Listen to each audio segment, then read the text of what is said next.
আমরা যারা চুলের হেলথ নিয়ে সচেতন তারা অনেকেই হিট অ্যাভয়েড করতে চাই, কারণ হিট আমাদের চুলকে ড্যামেজ করে ফেলে। কিন্তু বিভিন্ন হেয়ারস্টাইল করতে গিয়ে আমাদের হিট প্রয়োজন হয়, আর সেটার বিকল্প হিসেবে আমরা হিটলেস কার্লার ব্যবহার করতে পারি।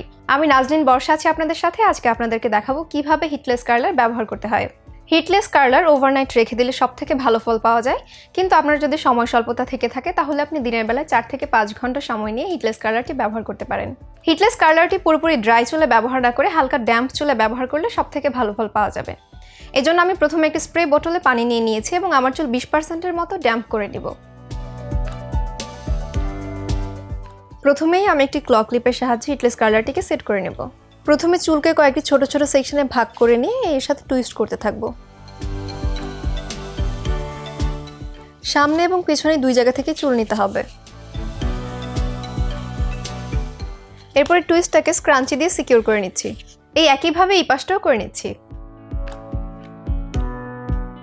4 থেকে 5 ঘন্টা এভাবে ওয়েট করে হিটলেস কার্লারটি আমি চুল থেকে সরিয়ে নিব।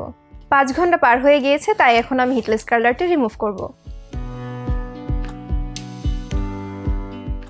দেখতেই পাচ্ছেন হিটলেস কার্লার ব্যবহারের রেজাল্ট। এই হিটলেস কার্লার ব্যবহার করে আপনি খুব সহজেই সফট এবং হেলদি কার্লস ক্রিয়েট করতে পারবেন।